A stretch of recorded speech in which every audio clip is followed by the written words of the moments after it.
थोड़ा बहुत पहचानते हो, टीवी पर जुड़े हो, कथा सुनते हो और तुम्हें लगता है कि महात्मा बहुत बढ़िया बातें बताता है, हकीकत बोलता है, सच सच बोलता है, तो फिर मेरी बात को जरूर मान लो। संसार में सारे रिश्ते नाते केवल देने के हैं, लेने के नहीं। आप देते रहो, देते रहो, देते रहो, देते रहो, देते रहो, देते रहो। अब बहुत बढ़िया हैं, बड़े बढ़िया हैं ताऊ जी। हमारे ताऊ जी जैसा तो दुनिया में दूसरा कोई आदमी ना। बहुत ही बढ़िया है हमारे फूफा जी, बड़े फूफा जी तो ऐसे ही जयपुर वाले कि क्या कहना उनका तो। हाँ, क्योंकि जयपुर वाला फूफा जी ऐसा है कि कोई आगे न पीछे, जो दे दिया सो दे दिया, मदद कर दी भाई, अब क्या लेंगे, क्या लेना, देगा दे दे, मत दे दे। तो भाई जयपुर जैसे मौसा जी तो भाई कमाल के हैं। सारी दुनिया एक तरफ और हमारे मौसा जी एक तरफ, इतने बढ़िया मौसा मिले हैं, क्या क्या कहना महाराज। हाँ, और मौसा जी ने बैसाख में दिया, अब समझ लो, और आषाढ़ में अगले महीने निकाल के मांग लिया। तो फिर भाई आदमी हमने बहुत खराब देखे, पर मौसा जैसा खराब आदमी, खराब बहुत देखे हमने, पर मौसा जैसा खराब ना देखा। मौसा तो हद से ज्यादा खराब है। बताओ, अभी बैसाख में दियो और बैसाख जेठ आषाढ़ एक महीने में ही आग लग गई। बता, मांगने आओ, हम का खा रहे या के पैसा है कि लेके भाग रहे। अब बोलो, लेके नहीं भाग रहे तो ये बता निकम्मे, कोई भरोसा तेरी जिंदगी को ट्रक के नीचे कल कुचल गो, अभी कुचल गो, परसों कुचल गो, है चोरी से बिजली जरा रहो, मीटर ने पकड़ लो, मर गो रात में, का भरोसा। आप सोच रहे होंगे महात्मा को ये बातें कैसे पता है, चोरी से मीटर चला रहा।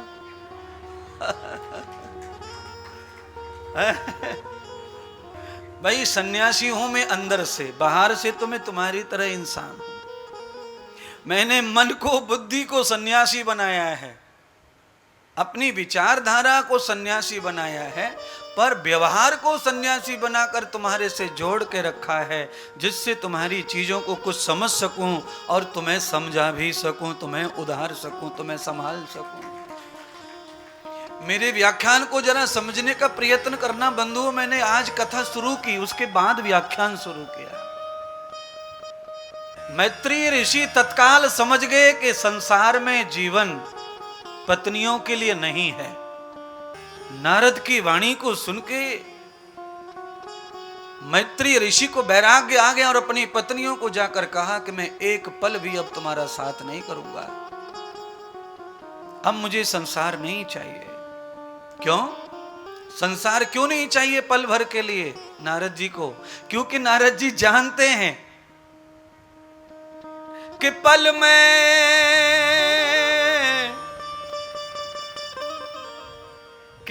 में परलय होएगी, फेर करे गो कब, काल करे सो आज कर, आज करे सो अब। पल में परलय होएगी, बहोरी करेगो कब। मैत्री ऋषि तो पहले से ही महात्मा हैं, वैज्ञानिक हैं, फिलोसफर हैं, वो जानते हैं, पर जान के अनजान बने हुए थे संसार और माया के चक्कर में। आप भी जानते हैं सब कुछ, पर जान के अनजान क्यों बनते हैं? इसीलिए बनते हैं कि अनजान बनने से ही संसार का सुख मिलता है, भोग मिलता है। ये जितनी भी वासनाएं, तृष्णाएं हैं, वे अज्ञान बस पूरी होती हैं। अगर ज्ञानी हो गए तो ये मर जाएंगे, मर जाएंगे तो वे खेल ही खत्म हो जाएगा, संसार अच्छा नहीं दिखे। संसार में जीने के लिए क्या है? आशा, किसी के साथ में मेलपन, चाहे वो पत्नी हो, मित्र हो, कोई भी पड़ोसी हो, किसी के साथ मन लग गया है, बुद्धि जुड़ गई है, वहां से थोड़ा बहुत सुख मिलता है, कोई आशा पूरी हो जाती है, उसके लिए संसार अच्छा लगता है हम सबको, है? अच्छा बोलो, बिना वजह के पेड़ के नीचे कितनी देर तक खड़े रह सकते हैं आप? बिना वजह बिल्कुल भी नहीं खड़े रह सकते 2-4 मिनट से ज्यादा। अच्छा बोलो, बिना वजह के, बिना वजह बीच रोड पर साइड में गाड़ी लगा के मोटरसाइकिल, आप कितनी देर खड़े रह सकते हैं बिना वजह रोड के साइड में? 2-4 मिनट। बाथरूम करने के लिए गाड़ी रोक सकते हैं, उससे डबल टाइम रुक सकते हैं, पर बिना कारण के तो ज्यादा नहीं रुक सकते। पर एक आशा जो रहती है, किसी से मित्रता हो गई है, कोई दोस्त मिल गया है या मिल गई है, तो आप रोड पे देखते ही होंगे, जाते होंगे तो दुनिया भर के बेशरम खड़े रहते हैं अगल बगल रोडों पे। है कोटा में तो कोई कमी हो गई नहीं, क्योंकि पूरे भारत के बेशरमों का अड्डा बन गया है।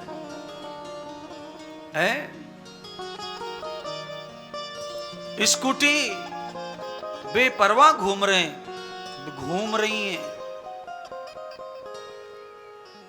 अब आशा के कारण ये लोग जो है अपना कितना भी टाइम कहीं भी एकांत में बिता देते हैं। जहां भी देखा सुमसाम सा वहीं खड़े हो जाएंगे, और 3 घंटे भी, 4 घंटे भी, 5 भी कम पड़ते हैं।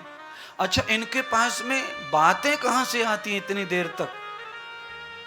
है ये बात कहां से लाते हैं? 5-7 घंटे भी जाएं तो भी कम पड़ते। कल, फिर आज, फिर आज, फिर आज, फिर मोबाइल पे, फिर तो भी बात खत्म नहीं हो रही। रात दिन लगे, बात खत्म नहीं हो रही। इसका मतलब मैं समझाना ये चाहता हूं, फिल्म दिखा करके कथा थोड़ी दिखा रहा हूं। इस समय जो आप देखते हैं वही मैं रिपीट कर रहा हूं, पर समय पर मुझे कहना आता है बात को। ये समय चल रहा है, मुझे कहना चाहिए तो मैं कह रहा हूं। उदाहरण के लिए मैंने वो बताया जो आप रोज देखते हैं, वही जल्दी से समझ में आएगा। मैं कहता हूं कि आशा जुड़ जाती है किसी से तो हम अपना घंटों घंटों टाइम, रात दिन खत्म कर सकते हैं संसार में, क्योंकि हमें कोई लालच, कोई आशा लग गई है, झूठी तृष्णा जुड़ गई है, किसी से प्यार मिल रहा है, कोई सुख मिल रहा है, इसीलिए हम जीना चाहते, जीना चाहते, जीना चाहते, जीना चाहते, रहना चाहते हैं। सुनिए, ये भी जो आप कर रहे हैं करो, पर इसके लिए राजस्थान के लोग कहते हैं कि 4 दिन की चांदनी और फिर अंधेरी रात है। ये आप जो आशा में जीना चाहते हैं, ये आशा 4 दिन की है। 4 दिन के बाद में यही आशा निराशा में बदल जाएगी। आप वो नहीं रहेंगे जो थे। जिस समय शुरुआत होती है प्यार की, लव की, एक दोस्त की, दोस्तनी की शुरुआत जब होती है, तो कितना पागलपन, आकर्षण, कितना दीवानापन, कितना समर्पण, ये सब होता है। और धीरे धीरे धीरे धीरे जैसे बीटेक पूरा होने पे आता है, 3 साल हुए अफेयर को, और आकर्षण में कौन सी आग लग जाती है कि फोन स्विच ऑफ ही आवे, फिर switch off out of coverage. और दोनों नालायक यही मर रहे हैं, कहीं गए नहीं है, पर बस आशा।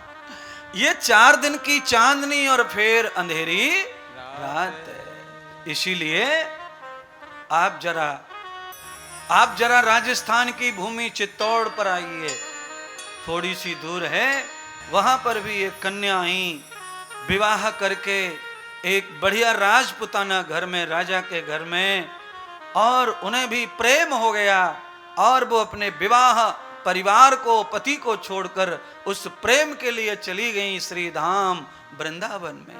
वृंदावन के लोगों ने पूछा, अरे राजस्थान की महारानी, बताओ बताओ बताओ। समस्या बड़ी हो गई। 4 दिन की चांदनी फिर अंधेरी रात, जो प्रेम संसारी था वो तो मीरा ने त्याग दिया। रजवाड़ा त्यागना बहुत कठिन है महाराज, क्योंकि ये धन और वैभव ये भी एक तरह की तृष्णा है, इसे त्यागना ये बहुत कठिन है। मीरा ने कैसे त्याग दिया? प्यार मीरा ने भी किया। मीरा की उम्र भी बहुत कम थी, बाल विवाह हुआ था मीरा जी का, उम्र बहुत कम थी, और कैसे प्यार अनंत अनादि अनुपम सर्वाधार सर्वस्व योगेश्वर कृष्ण से प्यार किया और अनंत समय तक प्यार किया, कभी निराशा न आए ऐसा पति बनाया, जो आज यहाँ कोटा की धरती से उस प्रेम को गाया जा रहा है, कहा जा रहा है। तुम्हारा जो प्यार है ये गाया नहीं जाएगा कभी।